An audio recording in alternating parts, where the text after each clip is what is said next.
All right, that's cooking cherry. Uh, well, I like cooking cherry when I cook. Willis Jackson. It doesn't end up necessarily in the pot. That's Willis Jackson on tenor sax, Bill Jennings on guitar, Jack McDuff on organ, Wendell Marshall on bass, and Bill Elliott on drums. This is from Willis Jackson's 1960 album. It is the title track.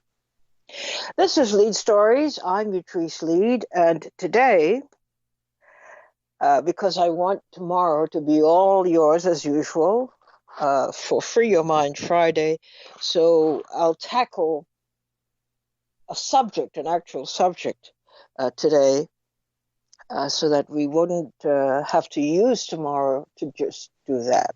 All right.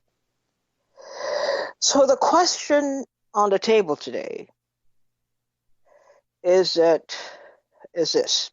After 244 years of independence, what's your version of being American?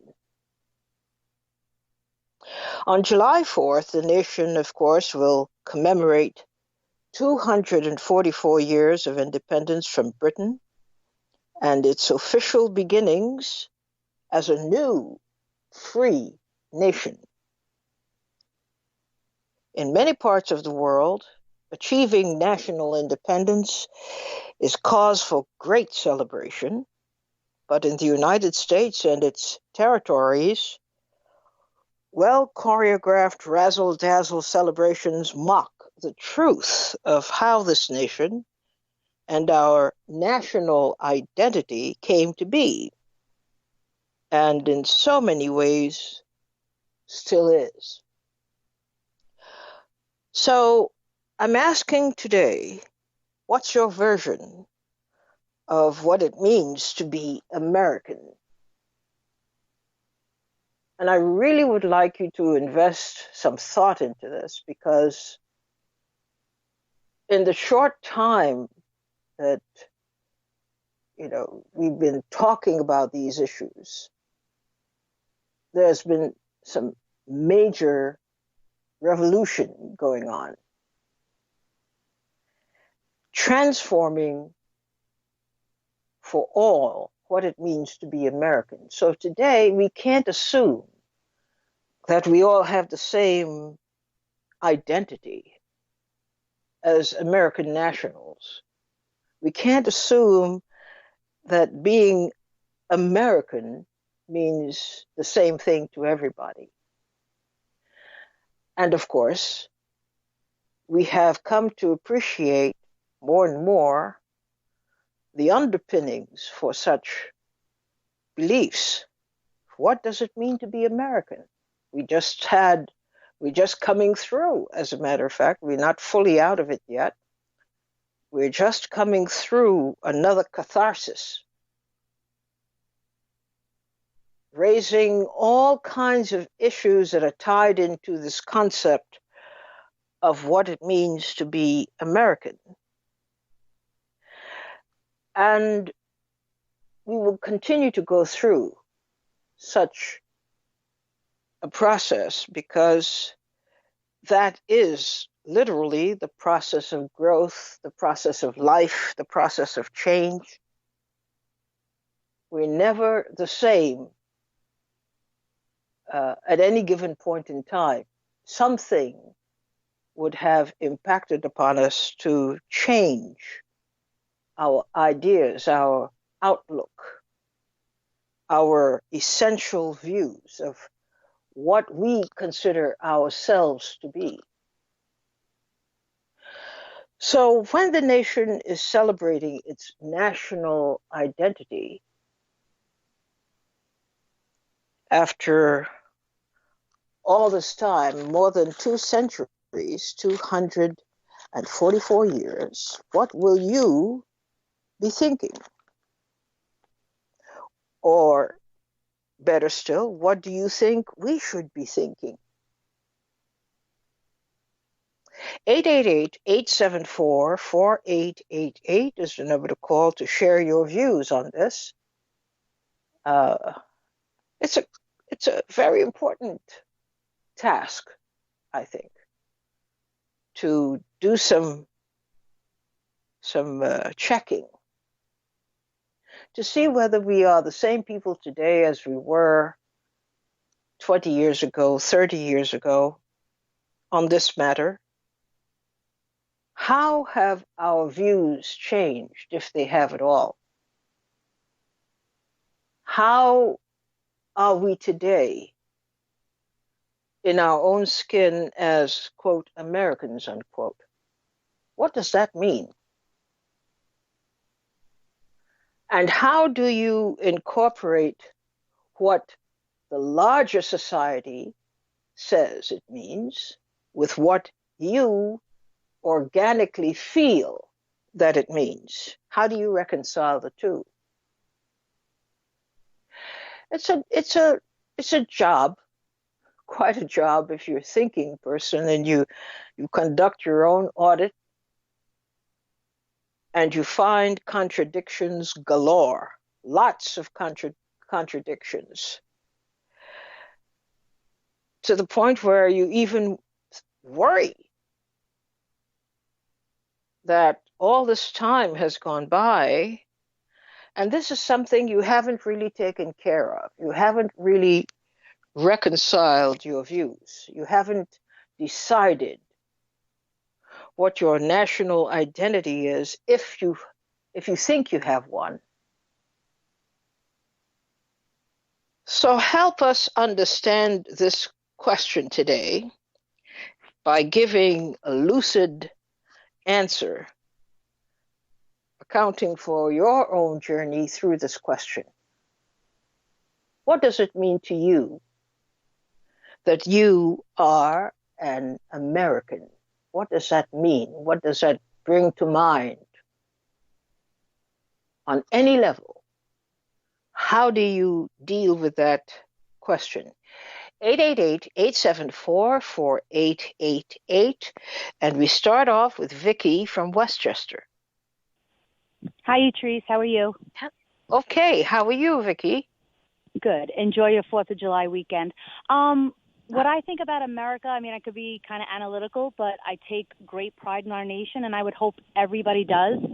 Good, bad, or different, you can look at the nation as if it's a person. You evaluate yourself. You make changes where they're needed. You're always growing and evolving, and our nation has. Maybe it hasn't been as fast on some issues as people like, but I take issue when people say it's not the greatest nation, because it is. We're not perfect, but I take pride in our nation, the people who sacrificed their lives for our country, the ability to have a family barbecue, have the faith you want, be able to have freedom of speech, peaceful protest. That's something that, like, look what's going on in Hong Kong and other parts of Europe. We might not be perfect. I mean, we're pretty good in my eyes, but I take true pride in being American. Okay. Now, how do you reconcile the here and now? Because what you've told us is your estimation of what it means to be American now. Do you have any appreciation for, say, 244 years ago when the nation was actually emerging? What was it like then? Are you aware of it? I'm not much of a historian as others in my family, but when anything new was starting out and emerging, they were trying to take what they knew as a people. I think they had far more insight and intelligence a lot of times, and the way the Constitution's written, I know that it's had to be changed and amended, but what they gave us as a basis to start off as a nation is phenomenal, and I find it amazing to know what they wrote back then, how much it's so applicable to things that go on today. Even with the, we had to amend things, and I understand that. But they took with it. I mean, everybody has to grow like a person, I was saying, their personalities and who they are as a human being. You evolve and you grow. They started out with a time that, what was going on in the nation at that time, and they proceeded on from that time, and we've evolved and grown. But have you ever stopped to think that that was only 244 years ago, which is a blink of an eye in historical time? Have you ever stopped to think what America might have been before that time? Before we became a nation? Yes, I've thought Yes. about it. Yeah, absolutely. You mean, well, you can't go back and you could only surmise if we didn't become a nation what America would have been like. I suggest people go like to the History Channel sometimes and watch some shows. They just had a show on Ulysses S. Grant and his life, and something like that. There was a show about George Washington and Ulysses S. Grant. It gives you pride in these people who stood apart from a lot of other people at that time. And I think that should give us pride in the nation to know that people took a stance. He had a great But there life. were other people who had great pride in their nations, Mm-hmm. plural. Uh, and there came a point when a different group of people who were not born here in that sense, they were not Mm-hmm. rooted here in the United States as we know it, but they conducted a series of genocidal wars and attacks against the original people and Mm-hmm. decided, well, okay, it's ours now. How do you feel about Mm-hmm. that? Well, it does when you look back and really see a lot of things that went on. It does make you sad. I mean, I learned about it when I was little, and it always did make you sad, and it gave you compassion and empathy towards those people. And it is sad, and you do. And I have places in my heart for anybody who suffered back then.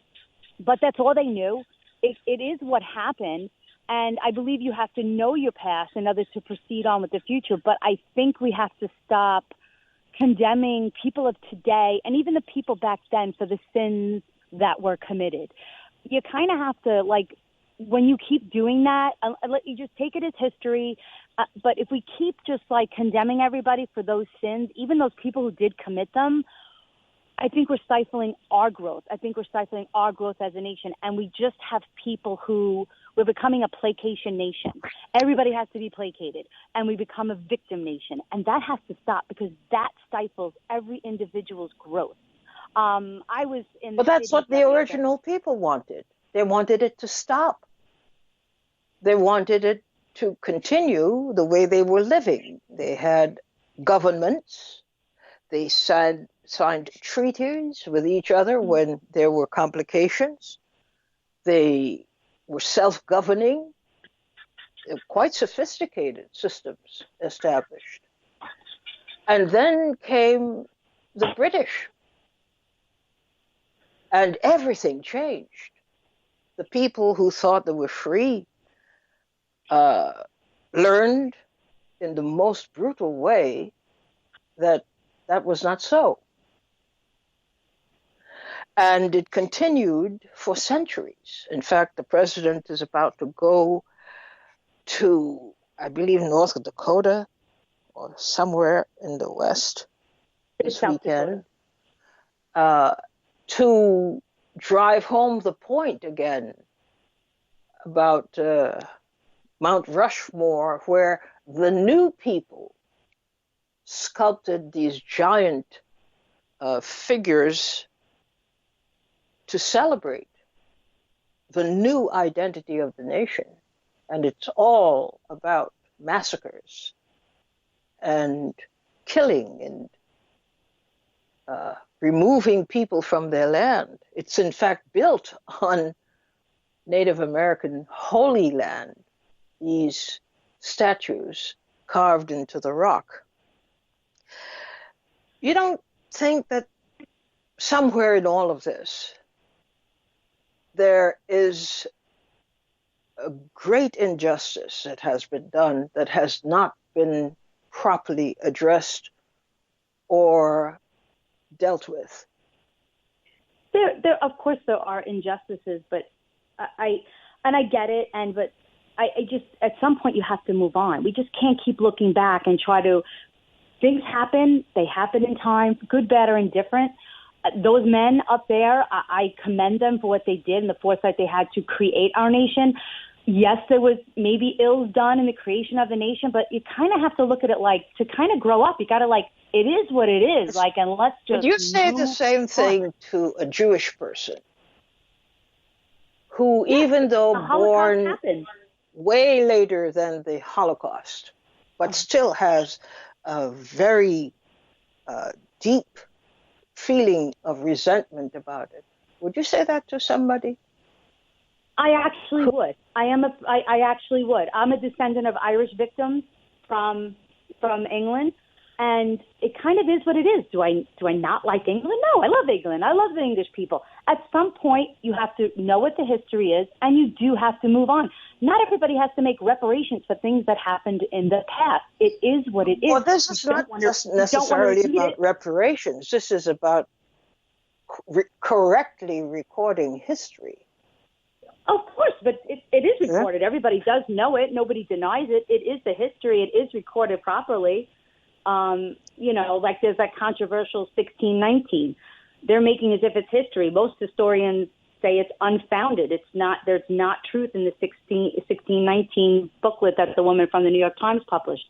But because it's not that you're denying history or not recording it properly, but there are wars that have been going on for centuries, the beginning of time, and so, everybody has to keep apologizing for what happened, or do we build and create? Because this is relatively recent history. It's our history. The way history records time, this is fairly recent. It's not prehistoric. It's fairly recent. So memories, there are still people alive today who remember that part of history as it was unfolding. They still remember it. But you got to start it today, and I thank you so much, Vicki from Westchester. Noel from Brooklyn, you're on the air. Yes, hi, good afternoon, Utrice. Hello. I want to first say that to be exactly correct, that the actual vote for the independence was done on July 2nd. So I just wanted to put that out there first. And predominantly, it was written by Thomas Jefferson, the Declaration. But anyway, to supposedly or allegedly be an American, I find it that almost like being a retired veteran, that everything is being stripped away from us. I strongly disagree with what that other lady said.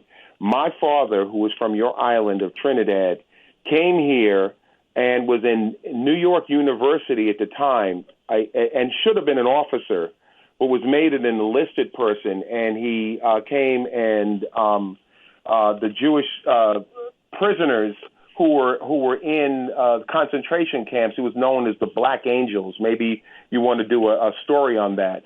And he was denied a job when he got out the service. That's nothing that you go, and he was an African Trinidadian, so he had all the things going against him. Excuse me for clearing my throat on the air. I appreciate where you're taking this. American, I want you to stay close. I want you to stay close to the question that was put on the table. What does it mean to you to be, quote, American, unquote? Well, to be an American to me is like I originally started off this by saying that I'm not given all the rights and privileges that, quote unquote, as you say, a national would have. And as especially me being a veteran and the whole bit, I don't get to live in the same places. A perfect example and I believe I'm on the same subject. What's the place in Levittown, Long Island, right? Levittown, Long Island, when it was originally started, was for only white veterans. And by the way, the people around the country, I'm talking about Long Island, New York, that it was originally done for white veterans. It wasn't done for black veterans or Asian Americans or whomever.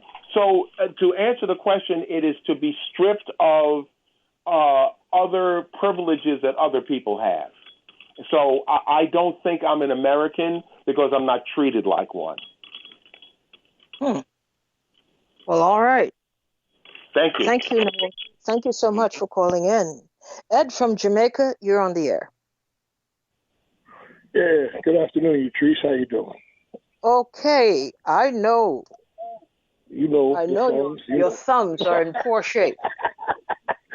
They're getting stronger. They get stronger. That's good. That's good. The more Good you hang news. in there, the harder the easier the hanging becomes. To your question, what does it mean personally to me to be an American? Well, I'm what you would call the most recent incarnation of it is ADOS. I'm an American descendant of slaves. I mean, for 400 years, my people were brought here. I have direct connections to the South, Florence, South Carolina, through my mother's side of the family. And, Africans, enslaved Africans built this country from the 1600s.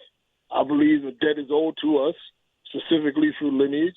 But to be an American means I come from a proud history of people who were taken from their land, forced into another land and another culture and basically another world, and survived the Middle Passage, survived the 400 years of slavery, survived redlining, survived Jim Crow, survived segregation, till this very day, survived the white supremacist system, and that's a proud heritage. I'm not ashamed of that. I mean, to be dragged out of your home, taken to another world, and to not only survive, but thrive, says a lot for the people that were taken from Africa in the 1600s and brought here, which I am a direct descendant of. So that's what they built this country. America would not be what America is if it wasn't for the contribution of the African American slave. And that's something that this country owes a debt. Well, you went right past the people who were here first. What are they owed? I believe they're also owed a debt. I mean, this country's formation and its history is full of blood, it's full of mistrust, it's full of misdeeds. There may be some honorable points in it, but the majority of this country was this country was built on a premise of freedom and equality by a select group of people who wrote these bills and these laws and this Constitution and this Bill of Rights. By the same token, they were owning slaves. So, I mean, there was a contradiction from the very beginning. And the contradictions have persisted throughout this country's history. So, yes, for the native people here are owed a debt. The descendants of slaves are owed a debt. And until this country comes to terms with that, not just superficial things like pulling down statues and changing the name of Aunt Jemima and Uncle Ben's and all these other things, not until the debt is paid, not until reparative justice is enacted, this country's always going to have a problem. Its moral arc will never come to fruition because its sins are not being acknowledged. And people and everybody says, oh, that was the past. But a foundation was built on that past, and people have profited from that foundation, and they're still profiting today. That's where the reparative justice comes in. That's what reparations is about. You've got to restore and give me the opportunity to have the wealth that my ancestors helped give you this country. That helped give to this country. That's what reparations and reparative justice is about. But as far as being an American, I have a proud heritage. Fannie Lou Hamer, Frederick Douglass, Booker T. Washington, all of these figures from the past that rose above the mediocrity and the hate and managed to not only survive, but thrive and make definite contributions to this country's history and wealth. Well, thank you, sir. Thanks for your input today. Dan from New Jersey, you're on the air. Hi there. I fully agree with the gentleman who just spoke. Before I do that, first, congratulations on your beating Canada dancer and winning a gold medal in the process. Absolutely thrilling. Well, I haven't beaten it yet, but it was a victory. It was a victory, certainly, to accomplish that. Absolutely. And you're going to beat it for sure. Thank you. Don't you think? Well, we all must think positively. Very good. Which is what I do. I try to be positive about everything I do. And I'm sure that your listeners think positively along with you to feed that energy toward you. I fully agree with the gentleman who just spoke. Completely disagree. Well, for the most part, disagree with the lady who spoke. Vicky, as the gentleman before me said, we came from the English. The saying was that the sun never sets on the British Empire. That means every place around the world had been exploited of their labors, the value of their labors, so that England could be this empire, getting far more than the people who actually did the work for the value of services or products. And Hamilton, this play that they've made such a great success. Hamilton was a financial elitist. He was among the people who made sure that only landowners could vote, and his policies, the backroom policies, would always make sure that the workers, the condition of the workers, would never advance in proportion to the comforts of the elites, and that's to this day. There's a book right now, a book that was written by Naomi Klein called The Shock Doctrine, and that to me explains so well the American foreign policy that it is planned in order to make profits and obscene profits, that the way to implement that is to not simply take advantage of countries, but to put them in absolute chaos, misery, not care of the death or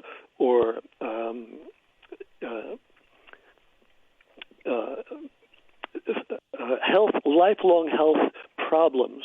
That's irrelevant to them. They love this stuff because it puts everybody in such a the inability to evaluate what they can do next in their own self-interest. And these shock doctrinists that began with Milton Friedman in the Chicago School of Economics has been pervasive. That's fairly decent, if you don't mind my saying so. These theories and so forth. I'm asking for your interpretation as you know it for yourself, whatever it is, of what it means to be American from your own perspective. Well, when I read history books, I felt white man's guilt many times reading the history, and that wasn't even Howard Zinn's A People's History of the United States. I feel very lucky to be an American, mainly because the bombs are always being dropped someplace else. So at least I feel a sense of safety here. But I know damn well if I were to challenge the police, even being white, if I were to say anything about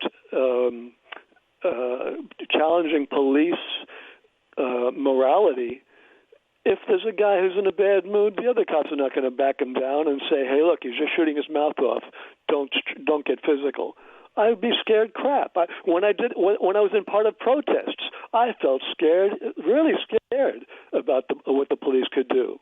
And we've seen in the recent demonstrations how many people were brutalized, hit over the head with clubs, having their masks pulled off and being sprayed with mace.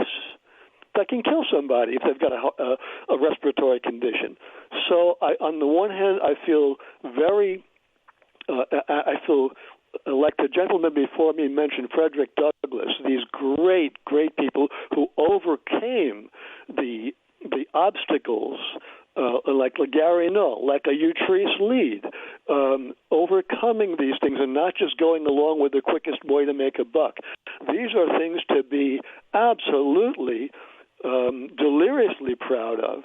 But on the other hand, if we followed what the lady and the lady earlier said, reparations would never come about. There would always be the financially elite and the exploited workers. Well, thank you very much, Dan, for contributing today. Willie from Brooklyn, you're on the air. No, beloved. Hello, Willie. Good afternoon, Sister Utrice. How are you? Okay, I'm hanging in. Okay. First of all, let me say I respect your very shadow. Listen, what does it mean to be, for me, what does it mean to be an American? It's very one word. And we're seeing it right now, criminal. But that's the bottom line, criminal. Murder, lies, murder, and robbery. Criminal. That sums it up. You'll have to explain that a little bit. Well, it's right in front of our eyes, Utrice. The First Nation people, they were murdered. Where are they? These are people that were murdered. The African people, these were people that were kidnapped and worked from sun up to sundown for no pay. That's criminal. We were lied to. Around the world, people all over the world are looking to America and saying what it is not. It's just criminal, period. Well, when you look at Venezuela, okay, what have they done? They are blessed with oil, and you want to murder and rob their oil. Lies, murder. Iraq, same thing. Libya, same thing. All over the world. So it's just criminal. Doesn't matter how you look at it. That's what it is. Do you feel like a criminal? No, I'm not. I'm not a criminal, but I am in it. Muhammad Ali is not a criminal. Fannie Lou, all of these people that you've talked about, they're not criminals, but the predominant culture is criminal. So how do you reconcile the fact that you're not criminal, the country you're living in, you say is criminal? Its actions have been criminal over all these years. How do you reconcile the two? Are you adjusting to its criminality, or are you fighting it? I am fighting it in every way I can, not to become what I condemn. And wickedness.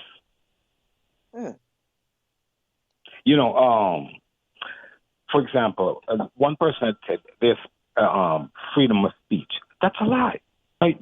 All you have to do is ask Malcolm X or Martin Luther King. Right now, Minister Farrakhan, ask him. He was supposed to speak this Saturday. He was taken off Fox TV. And what has he done? What crime has that brother committed against any human being on this earth? Point me to one, and I'll condemn him too. When you look at the work that he has done among the black people, some of the worst of the worst, when you look at them, they don't look like regular black people. They're very respectful. They're clean and clean. You're talking about a national identity, not a person necessarily, but a national identity. What is this? You've said, you've categorized it across the board as a criminal identity. Yes. So what are people supposed to do if they themselves are not criminal? They're not criminal in their behavior or their beliefs. So how do you explain the fact that they still consider themselves American? I can speak for those people, you choose. But I would say conduct conduct yourself in a manner in which is not criminal. For example, Muhammad Ali. There be no partakers of their wars because it's about robbing and killing people, innocent people. So you can't participate in that kind of behavior and then turn around and talk about justice. No, you cannot participate in that kind of behavior. Okay. Well, thank you. Thanks for your opinion today. E from Edgewater, New Jersey. No, Florida, sorry. You're on the air. Hello, E. You're on the air. Oh, I'm sorry.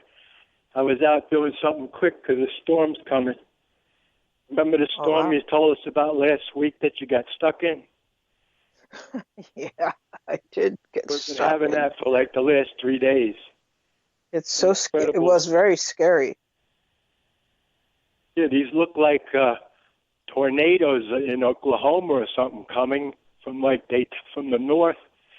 And then I ended up had to go to the stores and outrunning that by like 10 minutes and getting home just before the deluge came down. But well, that proves you're in pretty good physical shape. So what does it mean to you to be American? Yeah, or do you consider yourself American? An embarrassment is what it has become. Used to be something I thought was a progressive nation we had that was like doing things, creating things, becoming something that other countries didn't seem to be able to look up to. But now I see, because of a lot of it has to do with the internet, because you get a lot more information now a lot quicker than you used to be able to get. And if you wasn't one to like to go to the library and read a lot, then you were pretty much allowing yourself to be manipulated. This is what I'm embarrassed about, that we allowed ourselves to be manipulated and deceived by a group of people that have no conscience and no ethics. So, our prime directive should be to do no harm, especially to the planet, to the air, and to the water. That should be our main prime directive as human beings on this planet, no matter what piece of land you're on.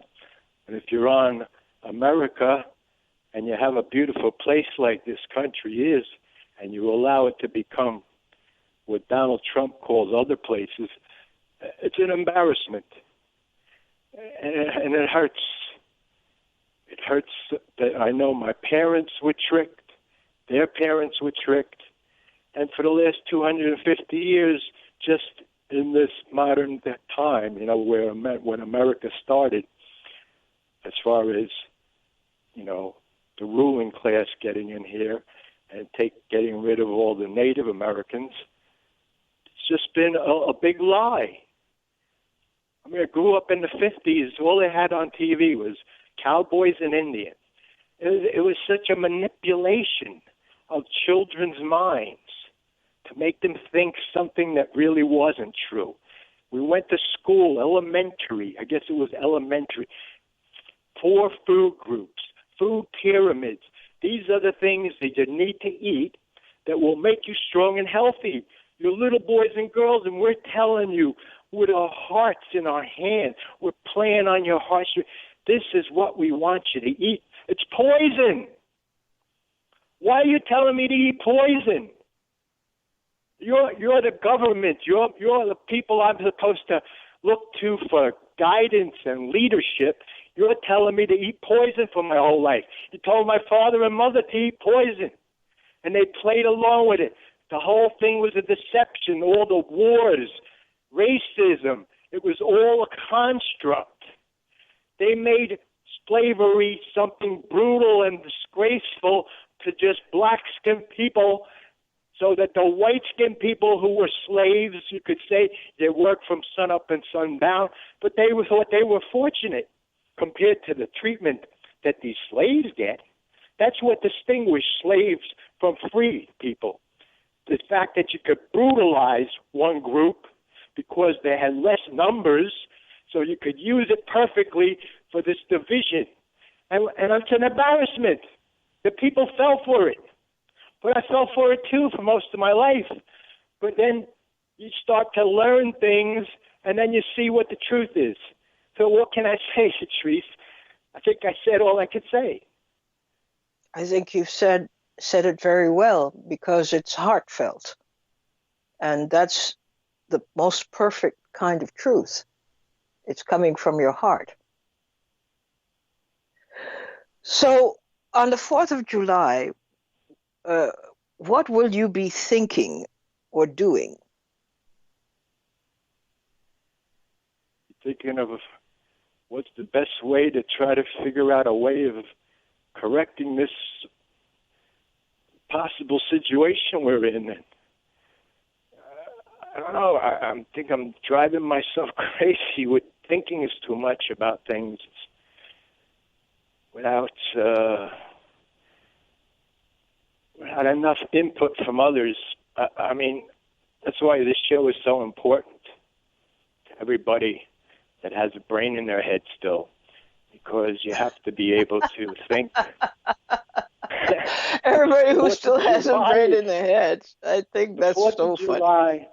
The 4th of July became something different to me when I had a dog, and he hated that day because of the firework noise, and he would hide in this secluded little room. He'd stay in there all day. He didn't have to go out. Nothing. He held it in and just stayed in there for the whole day.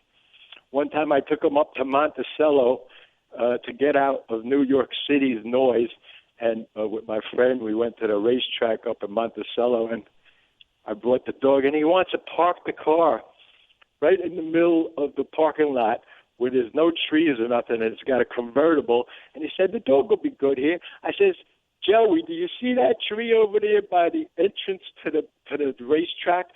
Drive over there to that. And there was a parking space there. I tied my dog up to the tree outside. I gave him a big bowl of water. He was in the shade. We had a great time. And he got away from them fireworks. And as the track ended, what did they want to do? Start fireworks. I said, Joey, let's get out of here. There's no way to escape it. So, I'm glad that you were able to share with us some of your deep observations about, or deeper observations about what it means to you because of your experience. What does this mean when you are called an American? We very often, of course, we meet people in the course of a day, and we have no idea what they're carrying in their heads and in their hearts about anything. But this particular day that the nation celebrates as a national holiday,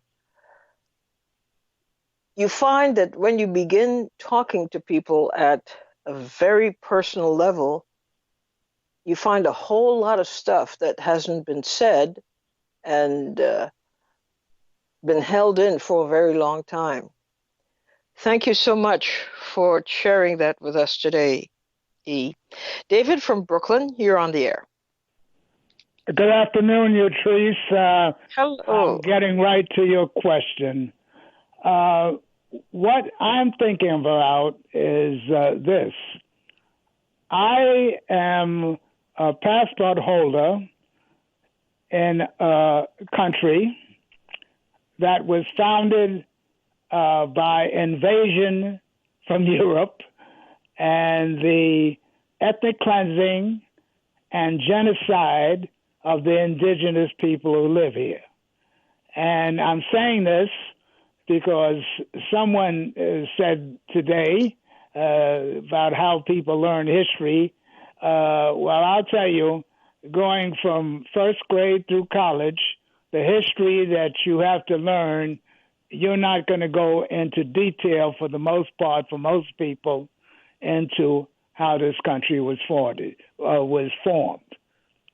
What you will be done to you is being trained rather than being educated. So for me, I'm living in a country that is a slave-formed republic, a slave-owning republic that was designed to be that type of republic that was also designed to be an empire. And as we are now today, we are an empire, worldwide empire that rides herd on people throughout the world. So we are still a ruling class empire. I'm saying that because, as far as I'm concerned, the country is not run for the good of the people. It is run by the ruling class for the benefit of the ruling class, and the people be damned. So that's the way I think about it. Now, in terms of, for me and my family, I eventually, in spite of going to these schools where they train you rather than educated you, I have taken time to learn the game of how to survive in this place.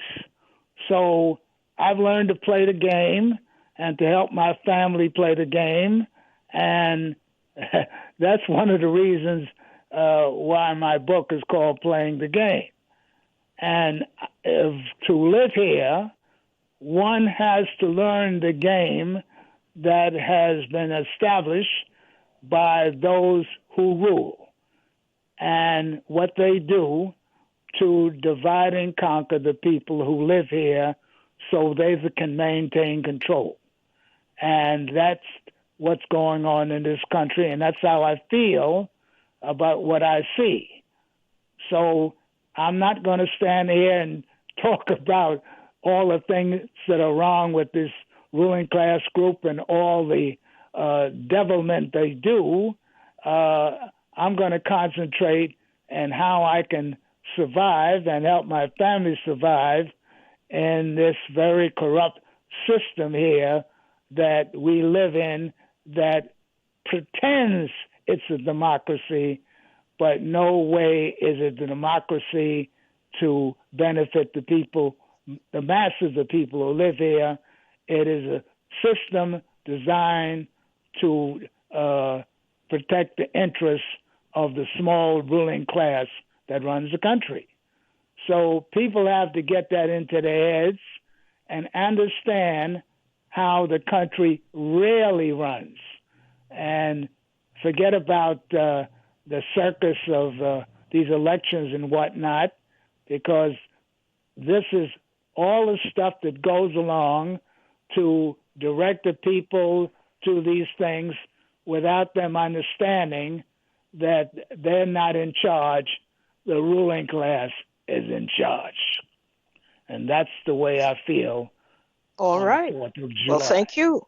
Thank you so much. We have Lincoln from Mount Vernon. You're on the air. Hi, you Trees. How are you? Okay. How are you? Haven't heard from you in a while. I had to give you a break.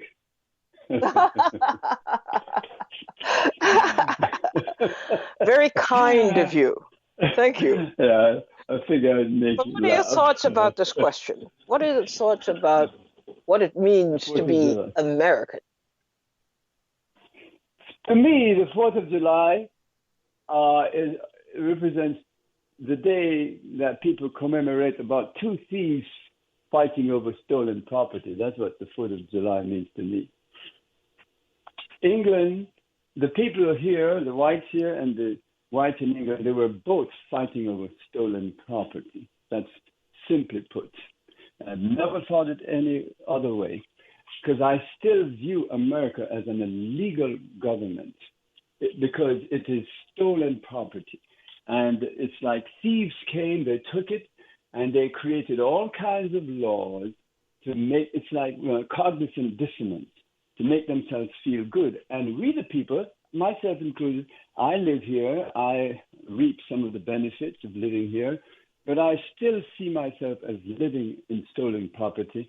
And I function in this world to say, okay, it's all illegal, but I have to exist somewhere.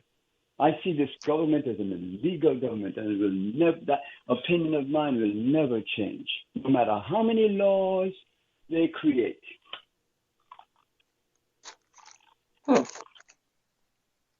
Well, so on the 4th of July, what would your temperament be? I've come to, you get to a place where there's certain things you just can't change. You can't change people's opinion. But if you think you have encountered the truth and no one else will embrace that truth, all you can do is just live with the truth. So I just go along. I don't do the firecracker thing, and I'll never do it, And plus, that constant banging reminds me of war. I think in a strange way, it's the glorification of war. So, I don't get tickled about these things, like the 4th of July and the Civil War, That was another thing where two thieves were fighting again. And we romanticize American history too much. I see the 4th of July the same way I see World War I and World War II. Europeans, having their wars, and they called it World War. It had nothing to do with the rest of the war. World War I and World War II were European tribal wars. That's what they were. And they glorified that again and called it World War. What did it have to do with Africa? What did it have to do with the rest of the world? It's a presumptuous thing, We live lies. All of this is nothing but a lie. Well, I thank you for a very sober reminder of what really should be in our minds. When we see these national celebrations and the lifting up of national identity, and we see still yawning contradictions about what it means to be an American, it is important to remind ourselves that we have an entirely different point of reference about things, and we should proceed to understand it more thoroughly. But we have come to the end of our program today. Thank you, Lincoln, for calling in. Thank you all for calling in and sharing your genuine thoughts. It's very, very important to have your own view, even as the country has its national view. And of course, the media serve the purpose of getting everybody in line with a national view. But you have your own view, and it is perfectly legitimate. It would be helpful to do some more research and to find out how your viewpoint stands up to the historical record or to public opinion, these kinds of things. It would help. But it is important to think for yourself. Thanks for joining me today. Tomorrow is Free Your Mind Friday, so you're free to free your mind again. See you tomorrow. Bye-bye.